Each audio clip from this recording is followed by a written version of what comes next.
Good morning. Good morning. Morning, Eric. Thanks for making all the way from Paris. Thanks for inviting me. It's yeah. a great honor to be here. And I mentioned that to my mother yesterday. She was amazed. I think all of our mothers are very excited that we're here, no? First, I wanted to ask you, how was yesterday? How do you find the event? It was an incredible event already yesterday, and of course, like all of us, I was genuinely impressed with what I saw. I was very much aligned with what Maurice Levy said about, of course, Tech for Good and the Startup Nation, but also with what Soroni mentioned about the Impact Nation. I think there is a new frontier here for Zionism and for Israel and maybe for all the Jewish community around that. And it has been mentioned several times, including by Arya very recently. Also, I was genuinely impressed with what I saw in terms of entrepreneurship story. You know, what Kira Radinsky presented, honestly, for someone who is in technology, was just, obviously I heard about her before and followed what she was doing, but it's second to none. And I'm genuinely humbled by all the entrepreneurs that are in the audience today and around this event. This is giving a lot of hope for Zionism and for Israel. So. Thanks. We're talking about Tech for Good and the general role of technology to make an impact. And one of the, I think, major players in the impact space who's not really represented here in the event are the multinational corporates.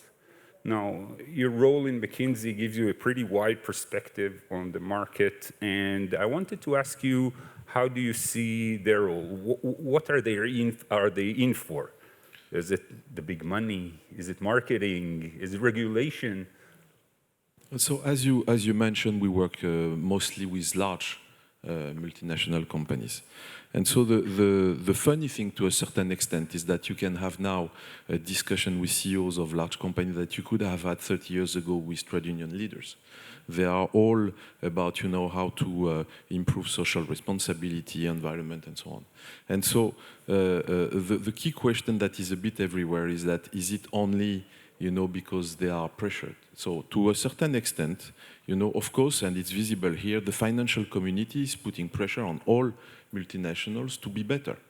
There is also a tipping point in the mindset of CEOs that they've been optimizing a unidimensional kind of metrics up to now, which was basically economic development, GDP, and that probably these metrics are not valid anymore, that probably you need to revisit, including the macroeconomic variables like GDP. The discussion we have with them, including on technology, is that digital strategy is not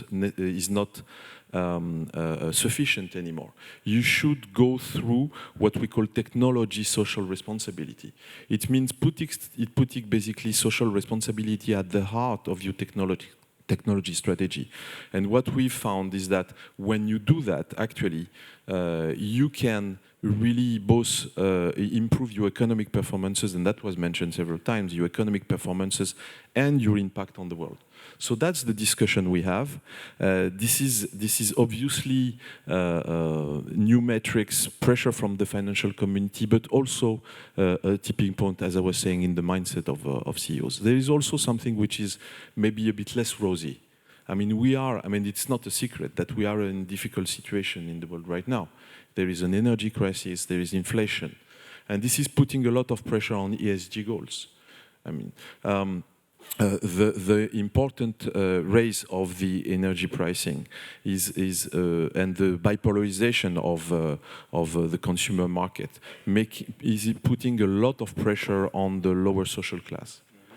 These people are not willing to pay more for respectful of the sustainability kind of goods. So there is a threat to ESG goals, which is coming directly from the current short-term crisis we are in. And speaking of ESG and the matrices, a couple of weeks ago, there was a special report by The Economist called They called ESG investing a broken system that needs urgent repairs.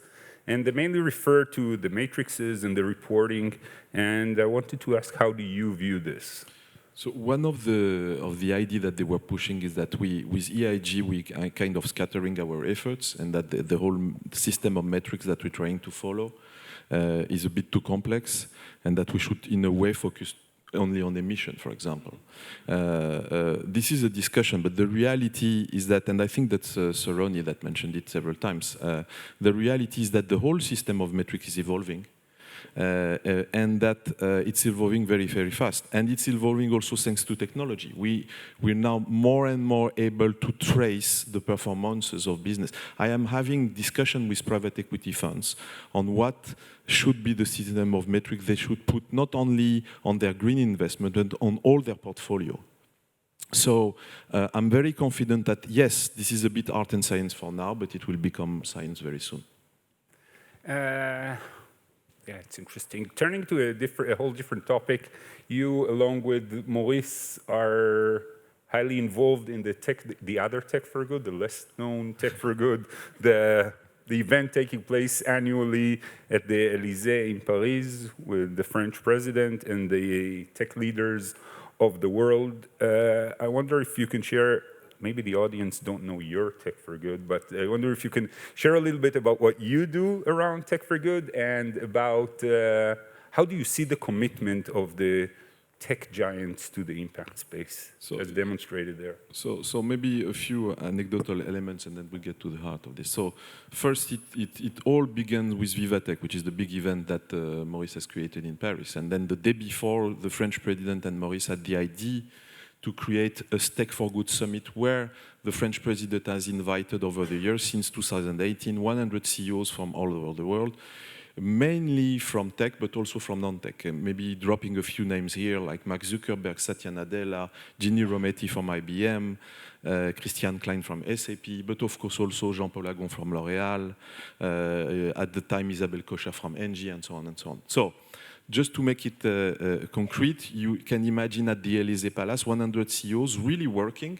with, don't want to overinflate our roles. They're really working there, right? Really it's working. They're not working. just... Exactly. So workshops all days by group of 20, approximately, 5 streams: tech for education, tech for work, tech for economic inclusiveness, tech for environment, and yes, another one. So, it will come. And okay, so it will come back. So what did they do? Tech for diversity, very important. Sorry about that. And so what did they do? 20 CEOs working on what kind of positive impact technology could have on the medium and long run, and listing concrete actions that themselves, as very large company, could do and implement in the next year to do that. Let me give you an example. SAP, Tech for Diversity, the stream I was unfortunately forgetting, identify a software which is able to basically identify all the gender gaps in terms of wages within large companies. And this has put it for free for all the other members of the consortium. Other things, IBM, with the member of its group on education, basically identify a software that can identify the people who are dropping schools in many high schools in complex areas, in the US, in France, and that enable them basically to increase their grades over time. Very concrete stuff that were sponsored by these guys, and since 2008 pushed across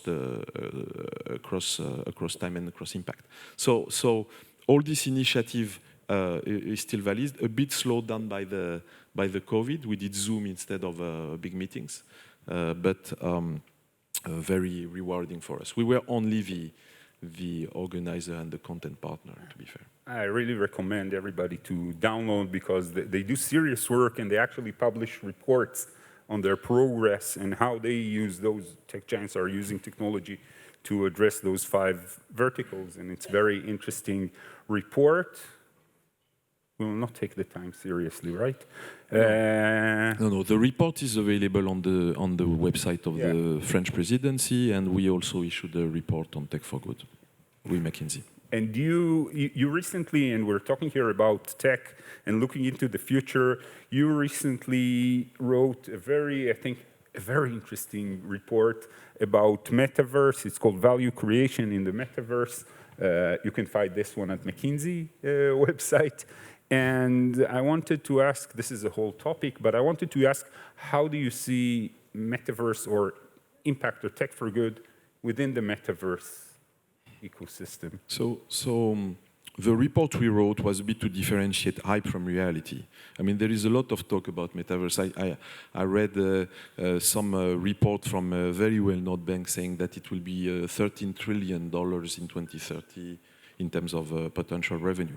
So we were, as everybody, a bit amazed, and we wanted to understand if it were, again, real to a certain extent. So the conclusion, in a way, is that first, it's real. So let's talk about business 2 seconds before going back to Tech for Good, if it's okay.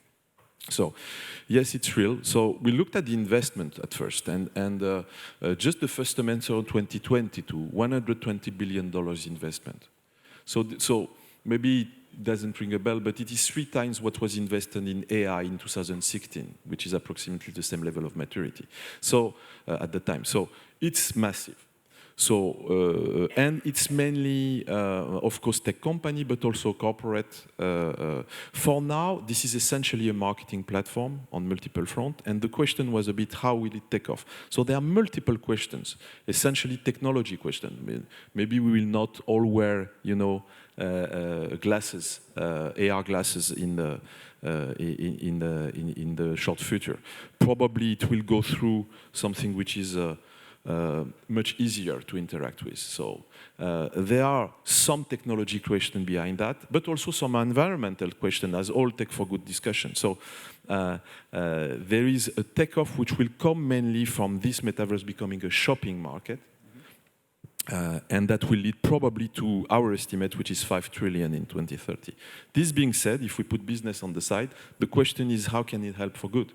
And so I would like to come back to the definition of Tech for Good and Tech for Common Good. And I think it was mentioned by Yoav at the beginning. Technology has no sense. Technology has the sense that we put in it. And so metaverse, as any other technology, has no real sense. It's done, if we leave it, go its way, it will go through business naturally. And so, but if we want to use it for a common good, is there someone talking? No. It's the head of the Mossad, the former head of the Mossad in the other room. Really boring. Wonderful. And so, okay. So imagine that it's basically bridging all boundaries in terms of education. You remember probably, you all have had kids that were following, education through Zoom in the COVID period. Actually, it was a nightmare. And the results in terms of productivity and education are not good, which is putting a question on every education technology to a certain extent. I am a believer of EdTech, just to be clear. But that was, raising real questions. Actually, with Metaverse, the tests that have been done through education, through avatars, even kids are much more involved into this. So there are questions around this. Connectivity, training, all of these elements are should be sought after and are a real promise for Tech for Good also. Thanks. No. We'll just one last question. No. See the time? Okay. Go for the last question. I'll go for the last question. Which verticals do you see?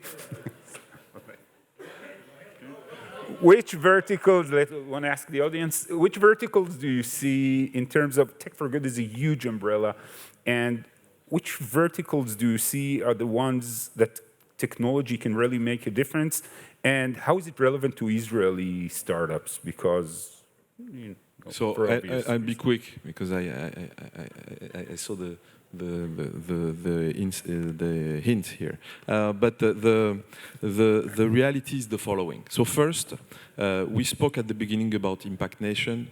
Israel is very well positioned in this Tech for Good new era. Okay, so that's the first thing. You know, all verticals are relevant for Israel, but it happens that the verticals that actually Arya mentioned about agriculture, climate, and health are potentially the most relevant, and where potentially Israel can play a very important role. So it's mirroring the weight of these verticals in the GDP. So the technology part of these verticals could basically be the key card for Israel in the next years. I'm personally very confident that the hundreds of startups, 700 startups in the health tech, you know, more than 100 startups in an area, in a vertical which is not that talked about a bit more now, which is femtech. You know, 100 startups in femtech in Israel. There is a lot to be done on that front. Yalla, we owe you for next year 5 minutes. Thank you, Eric. Thank you.